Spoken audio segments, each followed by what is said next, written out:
when I get a chance to talk about Dynamite and speak of his greatness, I mean, I never miss a chance because like even being here today, he was an important.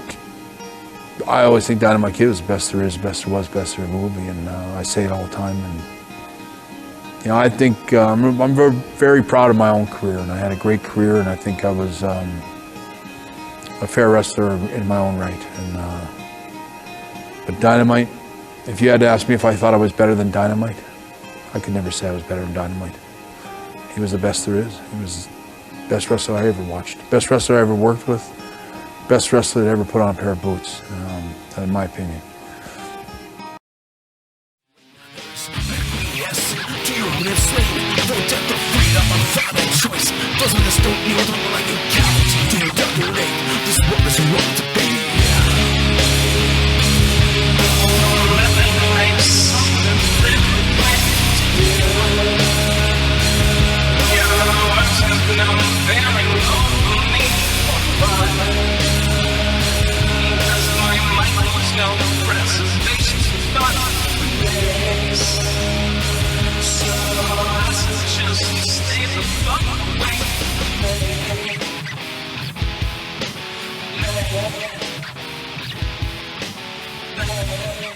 Welcome to the O.W.P. This is our wrestling podcast. This is Dave along with Jess. Oh, Dave. And Craig. Hello. Bringing you our perspective on the world of professional wrestling. No inside sources, no ties to the industry, just stories from the diehards, sharing opinions with you. And now on to our topic today, Trendsetters-The Dynamite Kid. Hit us up on Instagram at O.W.P 2019. Click on Linktree. You can find us on several platforms, including Apple, Spotify, SoundCloud, YouTube, iHeartRadio, Stitcher, and Google Podcast.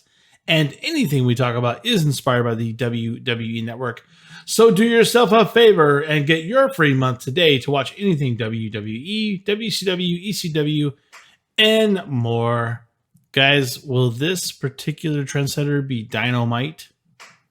I hope so. I hate you for saying that. I see what you did there, Dave. So I didn't want this to be a legacy. This is the debut of our new series called Trendsetter. I think this will take off. I like starting off with this because it's not that I don't think that he's good enough to have a legacy. I think that there's a lot of stuff about Dynamite that's not positive per se, and I'm not saying it's because I think he's a bad person, because I don't know him as a person, but I think that when we do a legacy, it's of somebody of super significance, and he is significant for a totally different reason. Dynamite Kid was. Or Tom Billington.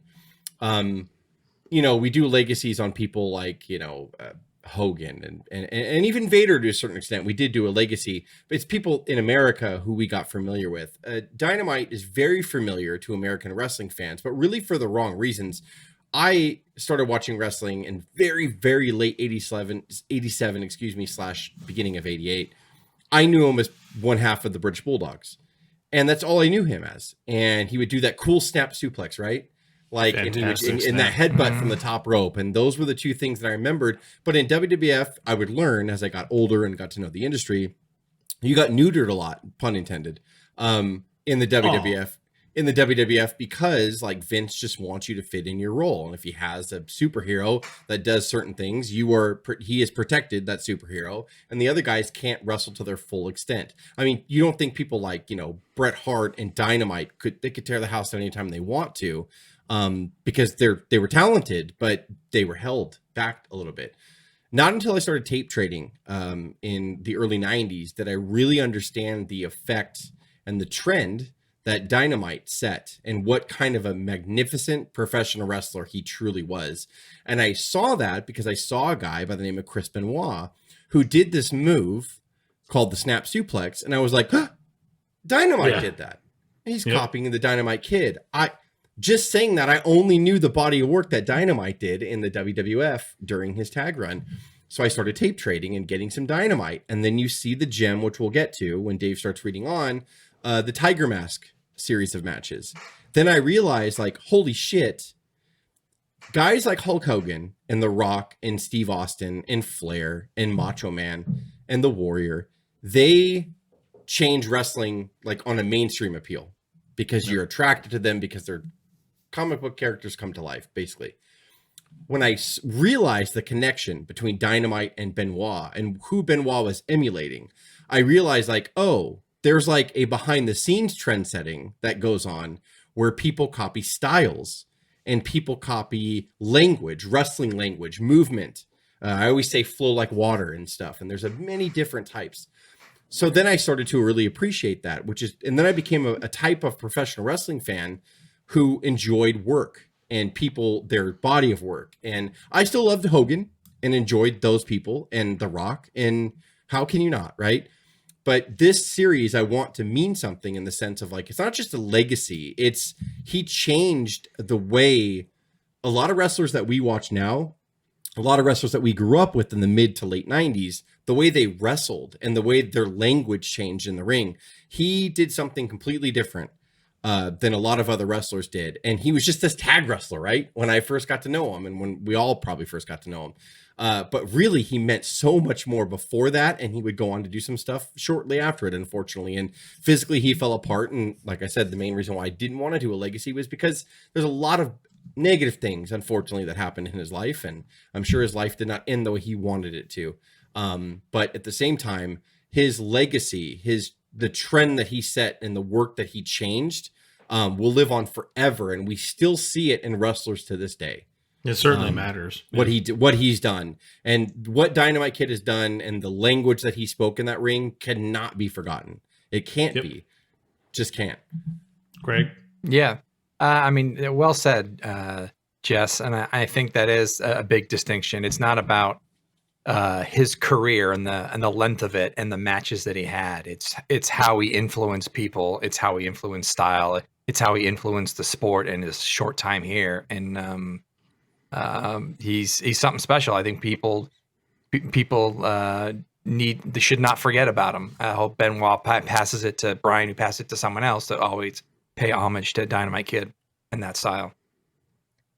I love it. Well, let's jump on into it. And you can read the prefix, Dave, here. Like the first is called wrestling style, because I want the Trendsetters topic to be, again, not like legacy where you're just, talking about where they were born and where they started or whatever. But I want it to be noted that we're going to dive into his wrestling style, which is super, super important. Yeah. And I want to dive back a little bit, legacy fashion, to how he got it. How did he move like this? How did the Dynamite Kid get wired the way he was wired in the ring?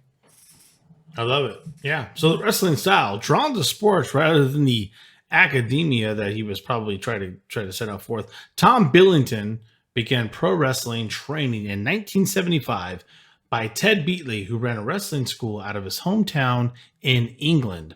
Tom would especially be drawn to gymnastics, which helped him develop a powerful, agile style. His father was also a boxer who instilled toughness in him and taught him those skills. In 76, Billington had his first TV match against Alan Dennison, and it was called The Dynamite Kid. Right from the start, he was introducing stuff that had never been seen before. Even as a green rookie, he had such unique movement while he was in there. Pretty good match, right? This match is actually on YouTube. Alan Dennison, and Craig can talk about it more. The wrestling, Craig is from England, and the wrestling that he remembers growing up was a very shooting style type of product, and they had rounds like boxing. So it's really foreign to American audiences. So this match actually has rounds. To introduce you in the red corner from Denholm, the Yorkshire strongman, Alan Dennison.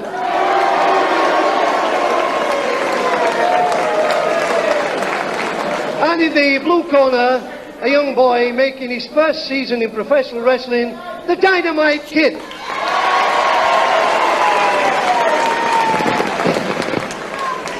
He is so fucking young here, Dynamite, in this clip, and he's super skinny, but it's this old veteran that he's wrestling, right? And unfortunately, when guys like Hogan and stuff on the mainstream side started coming off, you had a backlash in the United States where people like Race were like, bullshit, you're not a real wrestler, bullshit.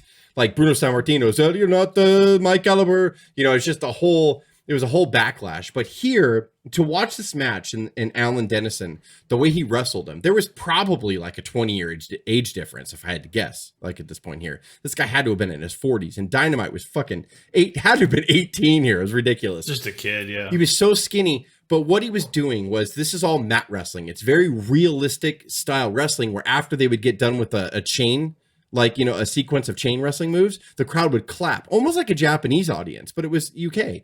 And so he would get up, but Dynamite would always do just like a flip to get out of the wrist lock or whatever. And he did a lot of really tight moves. It wasn't acrobatic-y. I never thought that for a second watching this. I always thought like, holy shit. Like, it wasn't the flippy flips. He was doing tight flips. If he had him in an armbar, he would just do a flip in the context of the space they were taking up and stand up on his feet and get out of it. It wasn't like a big flip. Flippy shit for flippy shit. It was a counter. Yes, right. And then Alan would go to whip him into the ropes, and on his way, so if I'm Irish whipping you, right, and I push you up against the ropes and I whip you, on the way to the other rope, Dynamite would do a front flip, come off the rope, and have a counter ready.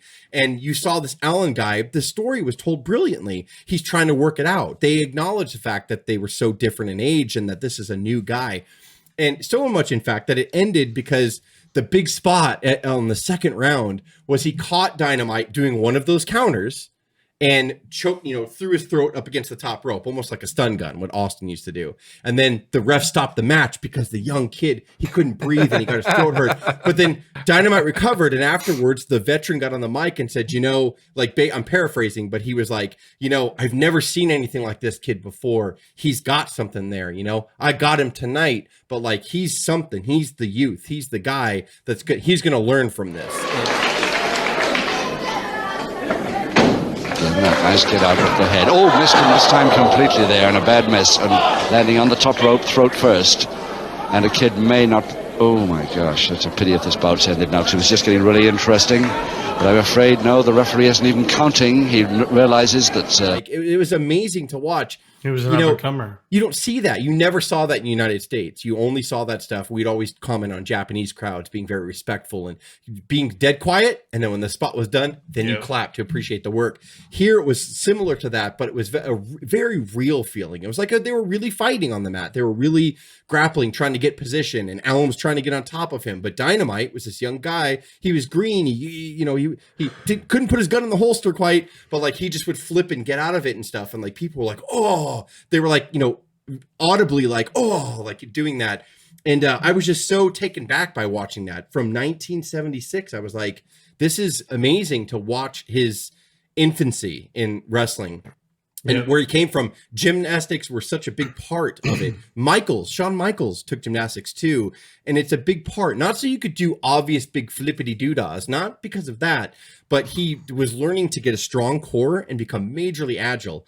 And you saw it here, and I'll get into it later, but he was countering here into offense, which is different than what we saw in America. We classify good workers in America as the Hennings and the Rudes and the Michaelses because they do good bumps. They take good bumps. Dynamite was aggressive, and he turned his gymnastics into offense. And that was what was such a standout to me about Benoit, who I saw first, I saw the Dynamite Kid first in America, but I appreciated what Benoit was doing. And then when I realized he looks just like Dynamite, and he was built like him too, by the way, like I would go back and watch Dynamite and I was like, oh shit, like Benoit got everything from Dynamite. Like he was small, below 6 foot. So he was like, I have to be explosive with my offense instead of my defense, which we were used to in America. A good worker is Flair, who bumped for everybody, right? Sure. And adapted their style. And that is a good worker. I'm not saying it's not, but that's what we got to understand. This is just different. Like you said, yeah, it's back here, it was like, he was super aggressive here. Craig, I'm sorry. I think I cut you off. I know you wanted to say some stuff, Craig. No, like you can see how Dynamite was kind of how we got to be this combination of what you're talking about, Jess, more offensive than defensive. And it starts gymnastics with a base of growing up in Wigan, where his father was a boxer. And Wigan itself is a place known for like the heart dungeon of like England, right? Like Wigan was a city, industrial city known for like shooters, where I think he first started. So imagine having a dad as a boxer, toughen you up, actually being probably 13, 12, 14 when he's in these like Wigan gyms, actually getting stretched and shot. And what an amazingly tough guy that is, with the finesse and of like a gymnast and a ballet. So you put those things together, he must have been one of the most fearless guys. I mean, for his size, and when the more you read about it and how with the Bulldogs, he controlled Davey. He was the leader and he was always the alpha. I mean, a background of toughness led to, I think, gymnastics plus fearlessness, right? He wasn't afraid of anyone or anything in the ring. Yeah, I think so. I don't think Dynamite was afraid of anyone at this moment. After being, to Craig's point, after being scouted by Stampede, he moved to Canada, where he was literally getting stretched by Stu Hart in the dungeon. Boy, oh boy, that was so close. I have seen so many close counts in this one. Pile driver, can he pull him up? He can't pull him. No. Minute and 20 seconds left. In 1979, Dynamite was booked on his first tour of Japan. Shortly after that tour, Stampede Wrestling would begin a business relationship with New Japan Pro Wrestling, and Dynamite would wrestle there from 1980 to 1984. And it was there where he continued to dazzle in the junior heavyweight division and incorporate skills he learned in England, Canada, and Mexico. He then began the feud that would eventually change American wrestling. So before we get into that, we talk about the Jerichos too, and a lot of other people, but the more places you can get to and learn different styles, the better off you're going to be. I think, like I said, Dynamite had some things that were kind of unfortunate for him and for others. If he could have kept it together, you could easily see a Jericho situation. He was all over the world. He's learning from everyone. We always talk about those New Japan Pro Wrestling guys that can get over there and do work and come back to the States, usually bring back something pretty special. And Dynamite was no exception there, right? It's bittersweet, whether it's a legacy on someone of Dynamite's caliber or this style, trendsetter kind of topic to talk about, because I fell in love with that wrestling, and I wasn't even around that wrestling a lot because I grew up in WWF, so it was a cartoon all around me. But as a fan, I just was gravitated to it. We'll never see it again. We can't, because all the territories are dead. And, as much as you admire the NXT system and the way the training facility is in Florida, it's amazing. It's state of the art. There's no question. You cannot beat touring Japan, touring Mexico, like these guys did back here. Jericho and them were like kind of the last class really that did it on a big scale. And Guerrero and all them, like, because Mysterio as well.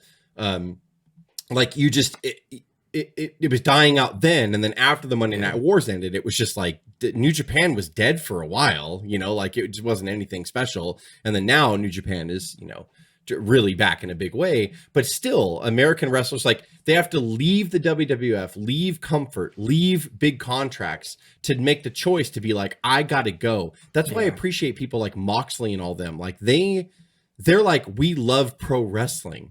Yeah, you could be like the Miz and have a good steady job for the rest of your life, and there's nothing wrong with that. Ziggler's another one that people are like, oh, he's so underused, but dude, he's making a living at his dream, right? He may not be world champion, but like, or used the way we think, but like he's comfortable there. But then you have these other ones that I admire. Like Jericho still has it in him. He wants to leave. Fuck it. I'm going to go to AEW. I'm going to give it a shot. Cody Rhodes, Moxley, like I said, these guys want to learn the craft and they want to wrestle. And I love it. I love it. So here's the feud that changes it all. On April 23rd of 1981, he would take on Tiger Mask in the first of 7 classic matches between 1981 to 1983. To say those matches defined an entire generation of wrestling would be an understatement. The entire WCW Cruiserweight division was a product of that. Paul Heyman trying to make ECW not just hardcore when he brought in Guerrero, Malenko, Benoit, all those people. Jericho. This all came from Dynamite Kid. Like it really did. And there's a lot of people in Japan that did wrestle like him. So I'm not trying to shit on other people, but I'm talking about the influence he brought to America. That's the importance. That's the link. We're going to talk about the Tiger Mask matches now, but I mean, like, you go back and watch any of the Tiger Mask matches from the years that Dave just said, it is what modern wrestling is now. like in the sense, not a throwaway spot fest. They had storylines. Each one of these 7 matches, there was a point, I think match 3 and 4, where Dynamite was turning with heel because he just could not beat Tiger Mask. So he would get an object and he'd go in the ring, and the trainers would stand up on the ring, don't do it. And he'd pretend like he's going to hit Tiger Mask and throw the object down, and the crowd would cheer because he took the high road. Like, and it was awesome. Every match of their 7 matches had a different story, like that they were telling in it. Not just the different spots they did, but the whole energy going into it. What was what was the mood of both wrestlers, you know? And like, I go back and watch it. You can watch a match from 1981 for fuck's sake and be like, am I in 2018 or am I in? Well, that's what I was going to say. I think you could take some of these matches from Tiger Mask and Dynamite and plug them into Ruthless Aggression time frame, and easy. And people, aside from the granular video, people probably wouldn't be able to tell the difference. No, and that's the compliment. Like, it's not exactly. I know a lot of people say now it's so spotty, and it is different now, but it's a derivative of that. Daniel Bryan, or Bryan Danielson, whatever you want to call him, he was a huge product of Dynamite Kid. Chris Benoit is the most obvious. We say that. Eddie Guerrero was another one that also grew up in a wrestling family, but he enjoyed Dynamite. He took a lot of that stuff. The 3 snap suplexes that he ended up doing, he ended up watering them down and doing them slow and deliberate in WWF. That was all a product of Dynamite Kid. Dynamite Kid, I can't say enough. Like, when I went back and my eyes got open, I'm like, this motherfucker that I just knew as a tag wrestler is actually a singles like pioneer. Like there's everyone that was below 6 foot, he was their hero. Yeah. Right. There's not a wrestling biography that doesn't mention, or like a shoot interview with the best wrestlers in the world and everyone that you love, that doesn't reference Tiger Mask matches and seeing them and how that inspired them to like change their style or be better or become a wrestler. It's like, it's the common thread of everyone that we like love mentions Tiger Mask and Dynamite Kid. But it was in Japan. He often used a flying headbutt from the top rope, made famous by Harley Race, who would execute that move. Harley Race would just kind of fall into it. Dynamite would jump over half the ring to perform that move. Yeah, Race would get up there. Race is not given enough credit literally when he was just younger. fall. Yeah. For his fucking bumps that he would do. We mocked him a little bit in 87 when he was a step slow. But in the early 80s, like, Race was doing some crazy bumps for a guy who was a bigger dude, but he would do the headbutt. He'd slam his opponent. He'd get on the top rope, but he slammed him close, and he would fall just Falling from the top headbutt, rope, just fall into it. It was impressive. It was cool. But he would fall into the headbutt. Like, Dynamite would slam them on the other side of the ring and be like, oh, why is he going to the opposite fucking corner? Mm-hmm. And he would get on the opposite corner and dive from one corner and headbutt and fuck himself up, by the way, in real life. Like, it's what led to the problems, that he had later. Neck and his back. His major back issues. And, but man, like, I remember him for that. Yes, we all remember the cute little snap suplex he would do, but that diving headbutt off the top rope, or Davey Boy would pick him up over his head and throw him into the headbutt on it when they did their tag team move.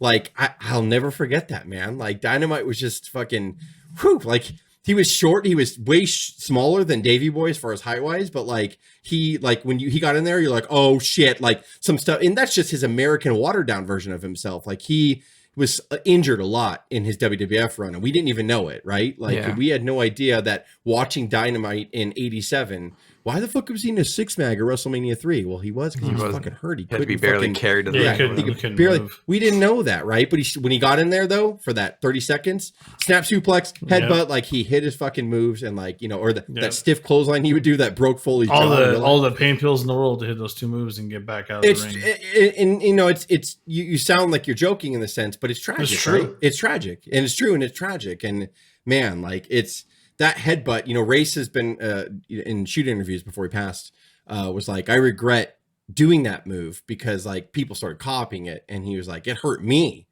like that took my spine and stretched it often. And he was like, imagine if you dive. He's like, I see these guys jumping off and doing it now, and they're suffering bad from it, and it's like, you just don't realize it until you can't walk.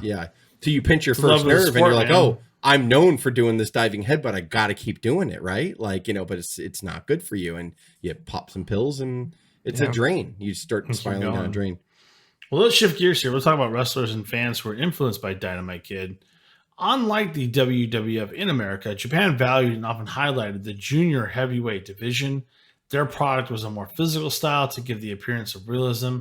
The magic that the junior division brought was an acrobatic style that distinguished from the big heavyweights. So when tape trading became prominent in the US in the early 90s, fans got to see a different Dynamite Kid than you would see in WWF television in the mid 80s because he was tag team, but also because he was obviously hurt. When fans were able to see this style, they immediately started noticing wrestlers like Chris Benoit, who was really noticeably crafting his style, just like Dynamite's. Eddie Guerrero also incorporated that style, as Jess said earlier, to his lucha background. And then later, you get an entire crop of wrestlers that would adopt the style in America. Bryan Danielson, or Daniel Bryan, as Jess has also stated, Samoa Joe, AJ Styles, Christopher Daniels. Oh, God, I miss him too. But don't forget about Samoa. No, there he goes! And he goes over the top! And he nails the ball! You gotta be kidding me right there! Twisting suicide dive by Samoa Joe! Get this replay! Look at this! Bam! All three men are laid out after the 280-pound Samoa Joe went crashing from the ring down the floor. And Joe's up to his knees. And others like him would emulate what was the Dynamite style, and that flowed with his timing and his footwork, the snap suplexes, the high aerial maneuvers. Dynamite inspired all of that. So the people you're seeing today, you're like, wow, that guy's good. You got Dynamite to thank for emulating that style. And when I watched, we talked about that his match early on against that Allen gentleman.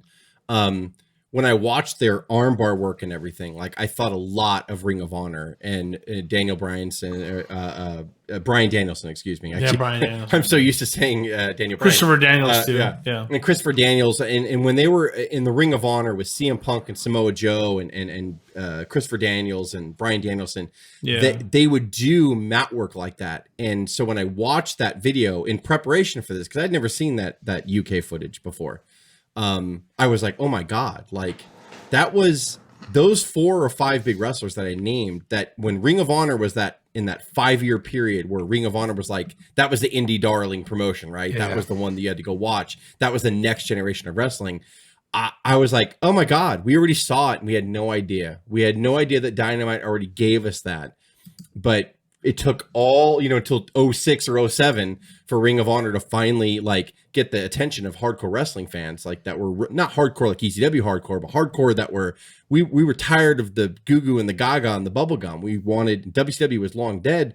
So we wanted selection. We wanted variety, and we saw Ring of Honor, and we saw those guys do that. And when I watched, Daniel Bryan and Samoa Joe and CM Punk and Samoa Joe and Christopher Daniels and Daniel Bryan, Christopher Daniels and all that. And I watched, and AJ, I watched all that stuff, and I was like, man, like that's so good. Mat work, and they're bringing mat work back, and doing all this, and they're starting the matches out a little slow, and they're starting out with catch as catch can wrestling, and then they got into high spots or whatever. Just beautiful, beautiful. And then when I watched this stuff from Dynamite, I'm like, oh my God, like it was under our nose the entire time. He influenced.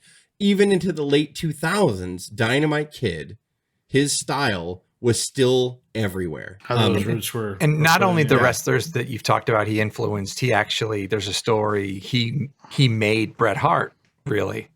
When Bulldogs were going to lose the title, he was hurt. He was in hospital, and he wouldn't lose the titles to anyone but Hart Foundation. And he was basically, I think, carried from the hospital to put over Hart Foundation and Bret, and that was the beginning of Bret Hart. Earlier on, what is this? Here it is, the Hart clothesline.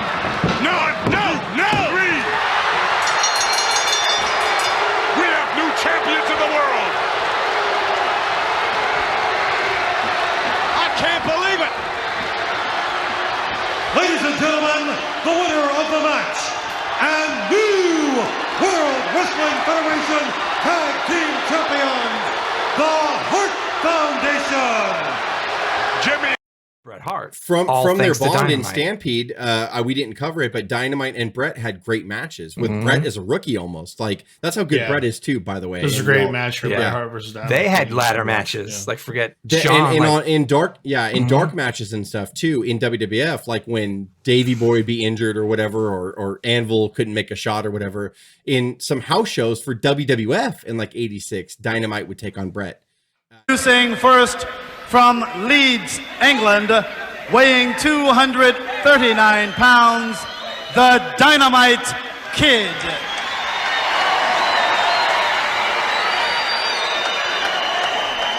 And from Calgary, Alberta, Canada, weighing 235 pounds, Bret Hitman Hart. Brett. I think if you go on YouTube, there's actually a match from '86 Maple Leaf Gardens where those two took on each other. So they had a big history. I'm glad you brought that up, Craig. It's very true and very prominent. Like he did make Brett, like in a sense, and giving that title to the Hart Foundation. I mean, we all know what Brett became after that. It kept Brett going. Like it gave him some notoriety earlier, and then Brett honed his single skills in WWF and learned how to wrestle their way, and was off from there. And I heard he won a couple titles. I don't know what Brett did after that, but And if you can find it, during the heyday of the wrestling biographies, Pure Dynamite was a book he wrote that wasn't like a mass produced. It was tough to find at times. It's his biography, right? Yeah. And I forget what press or company like made it. If you can find a copy of that, that was one of the first like super warts and all where he was 100% honest about. Yeah, it's gritty. So you want to talk about a guy who threw his own body through the door so everyone else could kind of walk through it later, like Pure Dynamite in that book where he's really honest with himself and what it did to him towards the end. And it's horrifying what he went through and everything. Like, and it was from this style, people learned how to be safer. And I think that the food's a lot better now. The supplements are a lot better now. Back then, a lot of wrestlers, like to take drugs and stuff. And he was totally self-destructive.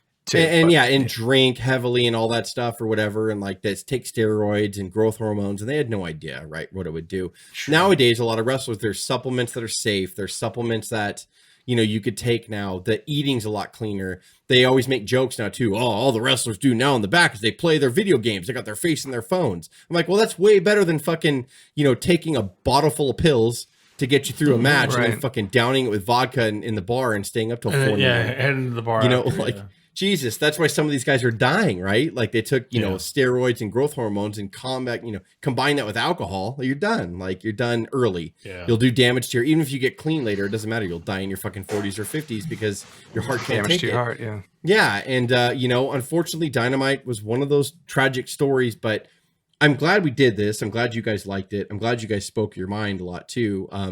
Because it means a lot, like to me as a wrestling fan, because I like the technical stuff. It's funny because I'm a Hogan fan and I was so much as you guys knew me growing up, but I loved the Flairs. I loved the Workers. I loved Benoit when he came out, Guerrero, Jericho. Those are guys I always talked about, especially during but I never really appreciated Dynamite until, video became available and then you could get access to stuff and you go back and watch him and you're like, you defined an industry and you didn't even know it. Like, this guy, this tag wrestler that we know is the British Bulldogs, right? They came down with the Union Jack and the dog, but I mean, like it was so much more than that. They were tag champions, right? Awesome. Yeah, I think to your point, Jess, like we need to kind of turn the crowd on to Dynamite versus Tiger. I think Tiger Mask 2, Tiger Mask 3, Tiger Mask 7s were great matches. Just to give you an idea, they're all available. You can find them on Bing, you can find them on YouTube. And the cool thing is about the 7 matches is like you could see him get better. Their first 2 matches were them feeling out. So it wasn't like, I remember their first match specifically and reading a lot of comments on it. And the first like half was brilliant. And then the second half, a lot of people say kind of fell apart because they were making the formula, right? Like they were making the way we view modern wrestling now, they were making that back in 81. Like, and then their second match was a little better and they had a little different thing to it. Then their third match or their fourth match, whatever, which one was a little different. They decided to do more aerial than ground. So by the time they got to their 6th and 7th matches, which Dave Meltzer, I think their 7th match is the famous original 5-star match that he gave or whatever, something like that. It's like they got better and better. And when you got to match 6 and 7, you were seeing masterpieces. You were seeing these two guys that took 3 years to literally define a style of wrestling. Even saying that is like, what does that mean? It means everybody you liked after that probably was influenced by him and Tiger Mask, to give him credit too. But we're talking about Dynamite. Dynamite was fearless. And I emphasized it before. He was a different worker than what we knew as workers. The defensive guys, the bumps, the this and that. He could bump fine, Dynamite, but his working was offensive. He was aggressive. He was like Benoit. He was like, they would do their offensive moves. You're like, oh, what a snap on that clothesline. What a snap on that suplex. And Dynamite developed that. Like, he brought that to the US because he brought it to the US by chance. He was like that. That was in him. That's the way he wrestled. But we got lucky and got to see him here in a watered down version to catch on and go, wait a minute. What did he do before that? Oh shit. He had these 7 matches that fucking changed, influenced and inspired guys that we still watch today. Samoa Joe, Daniel Bryan, up until a few years ago, CM Punk, and it's crazy. It's crazy. Craig, close this out, man. This is a great category. Dynamite was perfect for the first version of kind of trendsetters, because I think there's a lot of wrestlers out there to add to this list of folks that it's not about their legacy rather than the effect they had blazing the trail or setting the trend. So look to see more of these. This was fun. Very good. Hit us up on Instagram at O.W.P 2019. Click on Linktree. You can find us on several platforms, including Apple, Spotify, SoundCloud, YouTube, iHeartRadio, Stitcher, and Google Podcast. And anything we talk about is inspired by the WWE Network. So do yourself a favor and get your free month today to watch anything WWE, WCW, ECW, and more. This is Dave, Craig, and Jess with the O.W.P signing off. Have a good one. Yes, to your own slave. For death of freedom, I'm found a choice. Doesn't this don't kneel like a coward to your rape. This world is wrong to be.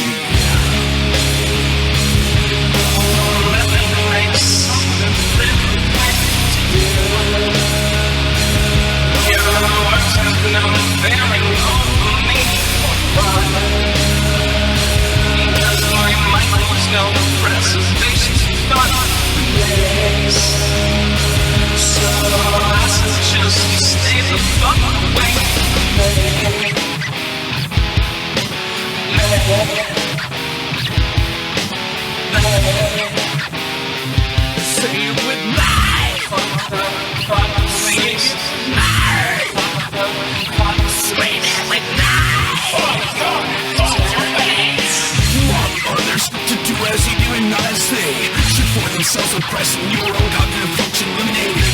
Conversations are trips we're growing and awakening because of your own weekend. Ladies and gentlemen, in this world, only swallow you whole and victimize you. To those who wish to defeat and know what's true. And at the end of the day, it's them.